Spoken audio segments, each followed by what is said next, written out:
Salut. Salut. Salut. De la croix, de la croix. Alors, Jésus-Christ, de manière générale, il est l'envoyé de Dieu. Il est le Fils de Dieu. Il est le bien-aimé de Dieu.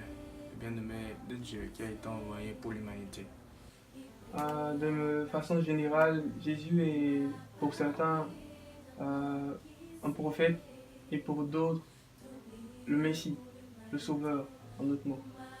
Jésus, de la pensée générale, il est dit, il est connu comme le Seigneur et le Sauveur. Il est celui-là même qui a accepté de se donner pour que aujourd'hui, moi qui suis ici, je sois appelée fille de Dieu. Rejeté, agressé, maltraité. Jésus, c'est Dieu tout le monde, quoi. Il n'est pas venu imposer chrétien le temps, puisqu'il est jamais venu sur terre avec ce mot chrétien. Il est le Dieu de tout le monde, et voilà. À ce sujet, je pourrais juste dire que Jésus n'est pas seulement le Dieu des chrétiens, mais le Dieu de tous, de toutes ces personnes-là qui sont sur la terre et voilà, qui vivent. Je dirais que Jésus n'est pas seulement le Dieu des chrétiens, mais il est le Dieu de tout le monde. Parce que dans la Bible, il est dit qu'il est venu pour sauver tout le monde. Donc, c'est le Dieu de tout le monde. Que de donner sa vie pour ce Alors, qu'on personnellement, est. je dirais Jésus-Christ est mon Seigneur et mon Sauveur. Il est tout pour moi. Ma vie ne dépend plus de moi, mais dépend de lui. Il est tout. Pour moi, Jésus, c'est bestie, quoi. C'est bestie. C'est... En fait, j'ai pas encore expérimenté ça physiquement, ce que je vis avec lui. C'est au-delà d'être un père, bien un ami fidèle, un compagnon, c'est un meilleur ami. Genre... C'est un meilleur ami, quoi. Il est fidèle en tout. C'est un ami fidèle pour moi. Quand je regarde Jésus, je vois fidèle. Parce que dans mes erreurs, comme dans mes joies, dans mes fous rires, dans mes trucs, il me connaît. C'est pas, j'ai jamais vu une personne qui est capable de supporter autant la personne que je suis sans pour autant dire un mot. C'est vrai qu'il peut pas dire un mot, machin, mais il est bestie, quoi. C'est ce que je peux dire. C'est mon meilleur ami. C'est mon meilleur ami, mon ami fidèle. De manière personnelle, je pourrais dire que Jésus est mon Sauveur, celui qui m'a donné la vie et qui me donne, qui est mon envie de vivre en fait, une motivation pour tout ce que je fais. Personnellement, Jésus... c'est une belle question. Personnellement, il est... D'abord, je peux dire qu'il est merveilleux. Jésus représente pour moi mon tout. Il est un apport, je parle d'apport pas seulement physique, je peux dire même financier, même spirituel. Il est vraiment tout. Jésus, il est mon sauveur, il est celui par qui aujourd'hui, moi, Olivia, je suis remplie d'amour parce que c'était quelque chose vraiment que je ne manifestais pas tellement. Il est franchement la plénitude. Il est merveilleux. Moi, ma rencontre avec Christ a été d'une manière particulière. Je sais pas, je peux pas donner de jour particulier. Je sais pas, parce que c'était comme j'ai donné ma vie à Christ et j'ai chamboulé un peu, je suis tombée un peu et puis je suis revenue encore un boum. Et donc si je dois calculer en fonction, à partir du boum où je suis revenue, je peux dire que j'ai donné ma vie à Christ il y a 4 ou 5 ans. Véritablement. Ça fait déjà 1 an que j'ai donné ma vie à Christ. Alors, je dirais ça fait précisément 5 ans que j'ai donné ma vie à Jésus-Christ. Personnellement, moi j'ai grandi dans une famille où là, toutes les familles là c'est Jésus à l'église, mais j'ai accepté personnellement de le suivre il y a 2 ans. 2 ans exactement, j'ai accepté de donner le meilleur de moi pour lui rendre l'appareil de ce qu'il fait pour moi, pour le prouver que comme il m'aime, je l'aime aussi.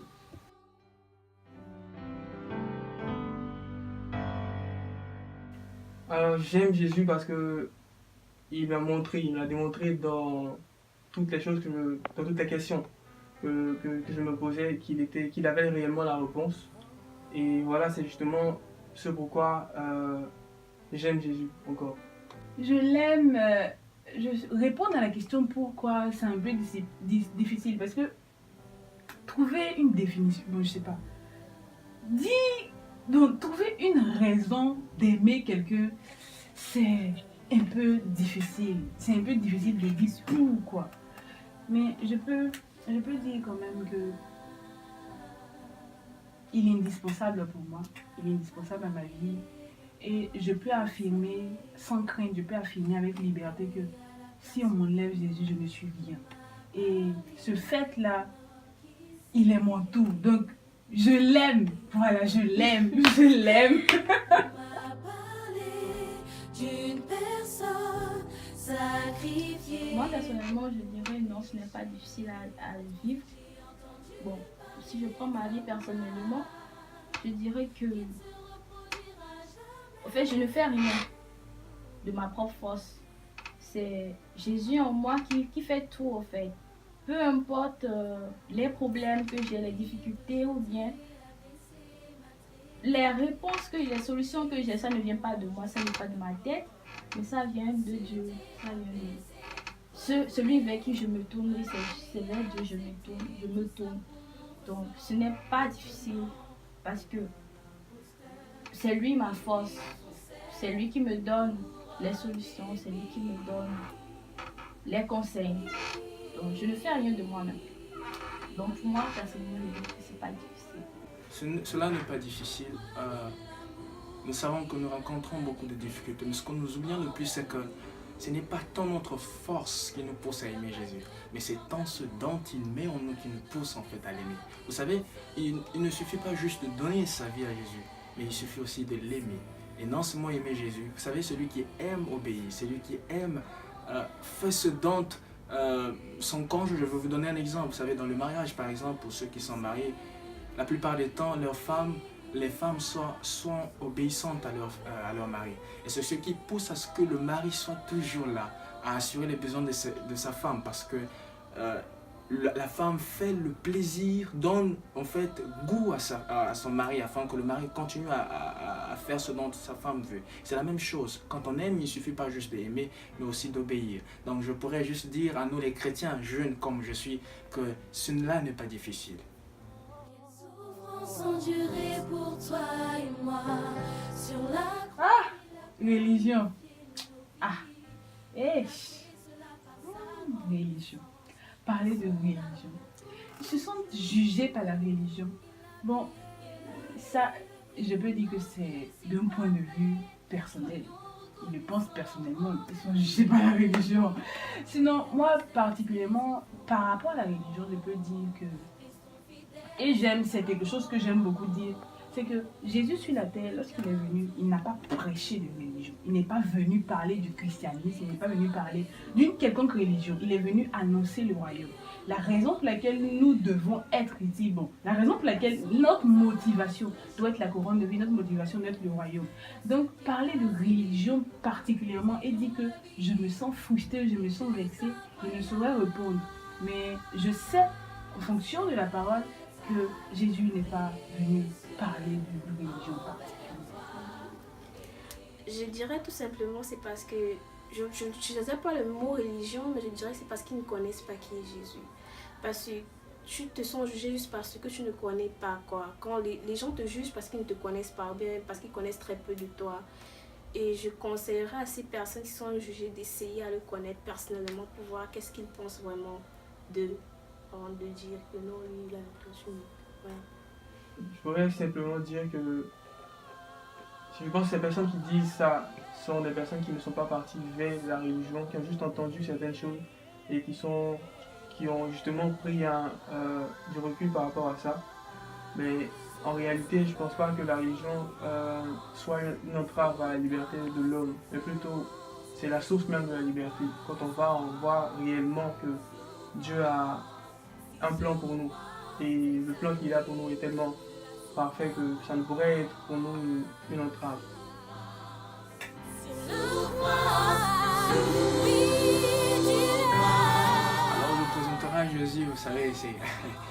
Jésus, il est tout, il est tout. Je présenterai d'abord Jésus avant tout comme étant celui qui est venu sauver tout le monde. C'est d'abord la toute première des choses que j'aimerais dire. Il est venu pour sauver toutes les nationalités, toutes les personnes. Il est d'abord le sauveur. Si on me demande de présenter Jésus, je dirais que Jésus, c'est la meilleure personne qui soit. C'est l'amour véritable dont certaines personnes dans ce monde cherchent et qui n'arrivent pas à trouver. C'est le meilleur ami que beaucoup de personnes cherchent et n'arrivent pas à trouver parce qu'il y a des trahisons, il y a des mensonges, il y a tout ça. Mais avec Jésus, il n'y a rien de ça parce que c'est la vérité pure qui est en lui, c'est l'homme parfait. Si quelqu'un cherche un consolateur, un confident, il n'a qu'à venir vers Jésus. Jésus, c'est tout ça. Il est tout en même temps et tout. Moi, une grande amoureuse en secret, je présenterai Jésus étant comme amour, quoi. Parce que c'est tout ce que j'ai de lui en général. Il est amour et vrai. Je lui dirais, tu as une quête d'amour? Il dit, mais c'est ça. C'est l'amour en tout cas. Je présenterai Jésus comme cet amour-là, l'amour que nous cherchons tous dans tout ce que nous faisons. C'est lui.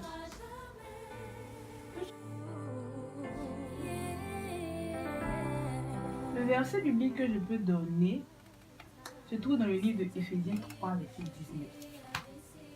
Et connaître l'amour de Christ qui surpasse toute connaissance, en sorte que vous soyez remplis jusqu'à toute la plénitude de Dieu. Je donnerai le verset qui dit que Dieu a tellement aimé ce monde, Dieu nous a tellement aimés que pour ne pas nous voir mourir, nous voir aller en enfer, il a envoyé son fils, son unique fils, afin que par lui nous soyons sauvés, afin que par lui nous soyons libérés, afin que par lui nous ayons la vie éternelle. Le verset biblique que je peux donner, c'est une question qui se trouve dans un verset, qui est dans le livre de Jean 6, verset 68. La question avait été posée aux disciples de Jésus quand il était avec lui et d'autres le laissaient, d'autres s'en allaient pour d'autres occupations. La question était la suivante. Il avait demandé aux disciples pourquoi ils ne le laissaient pas, pourquoi ils ne partaient pas aussi vaquer à leur occupation habituelle. Et Pierre a répondu à la question que à qui irons-nous? Tu as les paroles de la vie. Et pour moi, je crois que c'est un verset qui a beaucoup de sens dans la mesure où on voit combien de fois il y a la vie, il y a la liberté auprès de Jésus, à telle sorte du moins que il ne veut plus quitter Jésus, mais il reste à ses côtés parce qu'ils ont vu que toute la vie qu'ils avaient menée, tout ce qu'ils avaient vu, tout ce qu'ils avaient reçu dans leur vie précédente était rien comparé à ce qu'ils expérimentaient avec Jésus. Et je crois que là, il y a comment on va dire, toute une force en fait, il y a tout un sens qui est fort qui est dans le verset. Et je crois que c'est ce verset-là vraiment que je pourrais donner à quelqu'un qui m'écoute. Faisons le bien autour de nous. Alors, une bonne question, très bonne question parce que tu décides de connaître Jésus, qui déjà est un point en fait qui donne déjà l'accès à beaucoup de choses parce qu'on ne peut pas chercher une personne sans pourtant l'aimer. On ne peut pas chercher cette personne sans pourtant prendre une décision. Alors, la réponse elle est très simple, c'est d'abord commencer à avoir une Bible, commencer à la lire, non seulement à lire ce dont on voit, mais aussi à pratiquer. Parce que cela ne se limite pas juste à lire des choses qu'on voit à l'intérieur, mais c'est de chercher à entrer dans la profondeur de ce dont tu lis. Et après, au fur et à mesure, tu pourras peut-être chercher une localité, une église locale, où tu pourras avoir des encadreurs ou tout cela. Mais tout commence d'abord par une décision personnelle. Et au fur et à mesure, le reste viendra. Pour connaître Jésus, c'est simple. Il faut prendre la Bible et lire. Et aussi, avant de commencer par lire la Bible, ce n'est pas genre un roman, mais surtout demander la force de Dieu, surtout demander à Dieu, Seigneur, je veux comprendre ce qui est écrit dans ta parole, je veux te connaître. J'aimerais vraiment te connaître. Aide-moi à pouvoir te connaître. Aide-moi à pouvoir comprendre ce que tu as mis dans tes paroles. Et le Seigneur, il nous donnera ça. Il nous donnera l'intelligence, il nous donnera la compréhension afin de pouvoir comprendre sa parole, afin de pouvoir non seulement comprendre et aussi pratiquer ce qui est dedans. Tout est dans la Bible.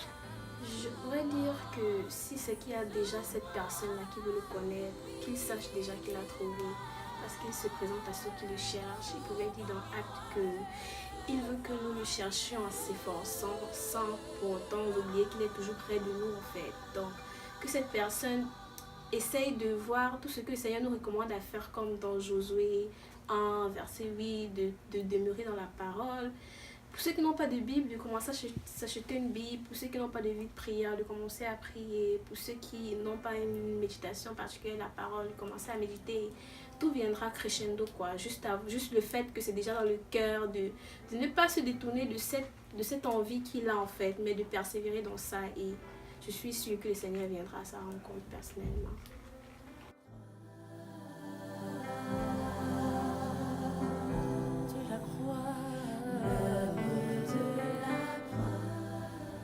Pour ceux qui ont perdu la foi, je leur dirais que c'est vrai, il y a beaucoup de difficultés, par certaines épreuves par lesquelles on passe qui nous fait perdre la foi, mais juste orienter cette foi-là, pas sur ce qu'ils ont peut-être demandé à Dieu de pouvoir obtenir, mais orienter cette foi-là vers Dieu, avoir foi en Dieu et non avoir foi en ce que Dieu veut leur donner. Le fait d'être orienté vers Dieu, de chercher Dieu, leur permettront d'être enracinés en Dieu, de toujours garder foi. À ceux-là qui ont perdu la foi, je simplement voudrais dire que on n'a rien à gagner dans le monde. Comme la Bible le dit, c'est à quoi va te servir de gagner le monde si après tu perds ton âme. Et je crois que il faudrait réfléchir à ces choses-là. On a tout à gagner avec Jésus. On n'a pas seulement que cette vie-là à vivre avec lui, mais il y a encore une autre vie qui continue dans l'éternité, qui est éternelle. Et je crois qu'il faudrait revenir, comme la Bible le dit aussi, à ton premier amour. Je crois que c'est ça, c'est la base de la chose. C'est revenir à ta foi parce que tu as tout à gagner avec lui, que tu as toute la joie avec Jésus, que tu as toute la paix, que tu es libre en fait avec Jésus. En cette fin d'année 2017, parce que 2017 a été une année, bon, pour d'autres bonne, pour d'autres pas bonne.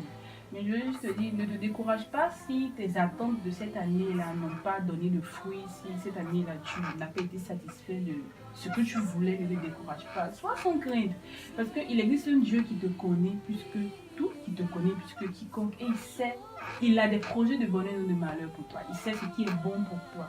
Donc, ne t'inquiète pas du lendemain. Chaque jour suffit sa peine. Ne t'inquiète pas de ce que tu vas manger. Ne t'inquiète pas de comment 2018 va se passer, tout et tout, tout et tout.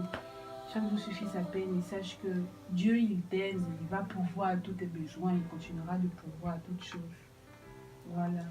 Pour ceux qui ont perdu la foi, je dirais que, imaginez-vous, il y a deux types de pommes. Je sais qu'il y en a plusieurs. Il y a la pomme verte et la pomme, par exemple, je vais prendre un exemple, une pomme rouge. Imaginez, vous avez l'habitude de manger la pomme verte. Si un jour on vous donnait la pomme rouge, une fois que vous l'ayez mangée, vous aurez du mal à vous adapter à cette nouvelle pomme, n'est-ce pas? Mais si on vous remet la pomme verte que vous avez l'habitude de manger, vous allez automatiquement reconnaître le goût.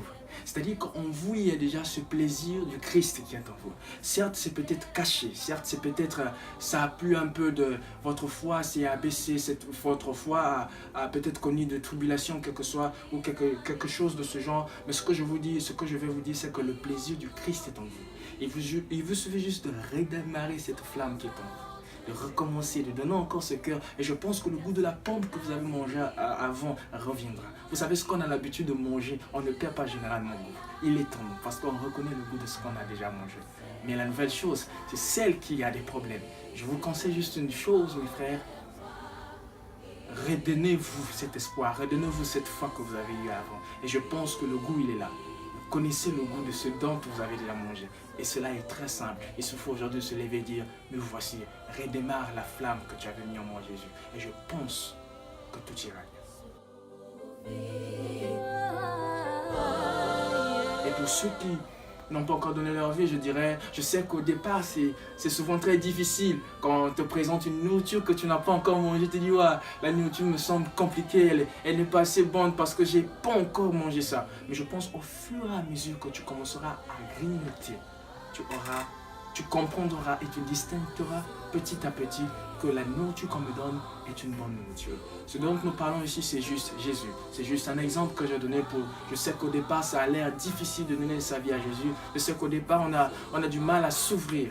Mais je pense que petit à petit que tu te donnes, petit à petit, tu comprends la personne de Jésus. Et petit à petit, tu prends plaisir à le connaître. Et plus tu prends plaisir à le connaître, et plus tu découvres qu'il est réellement. Et je vous assure, Jésus-Christ est réel. Une fois que tu donnes ta vie à Jésus, tu comprendras ce qu'il est. Et pour ceux qui n'ont pas foi, qu'est-ce que je vais dire?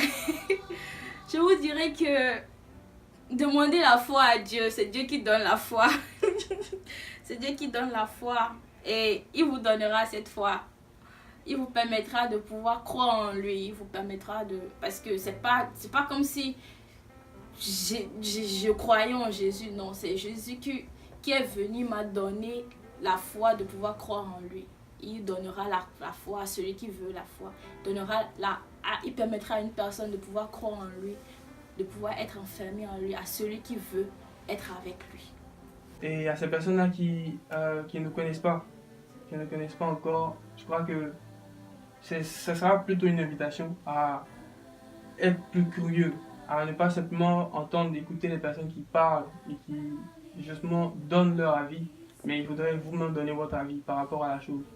C'est-à-dire partir vers la chose, aller vous-même vous enquérir de ce qui est de la situation, de savoir, de former votre propre avis, d'expérimenter, parce que c'est de là qu'on voit qu'est-ce qui est réellement juste ou pas, d'aller expérimenter. Et puisque c'est la fin de l'année, je veux juste souhaiter une joyeuse fin d'année, que ce qui n'a pas été accompli dans l'année qui s'achève puisse voir en fait réalisation dans l'année qui arrive, et que seulement le bonheur, la joie et la paix en fait nous accompagnent dans le nom de Jésus. Et pour ceux qui ne connaissent pas Christ, en fait, je dirais d'essayer de voir, d'essayer de goûter à ce qui Christ en fait, de chercher à le connaître comme on aime souvent. Surtout prenons le cas des garçons, quand ils voient une belle fille en route, bon Jésus il est beau, donc quand ils voient une belle fille en route, ils sont là, c'est qui, ils sont intéressés, ils veulent la connaître, d'essayer d'avoir cette approche de Jésus pour voir à quoi, qu'est-ce qui les attend. Et bonne année 2018 envers nous. Il n'y a pas de plus grand amour.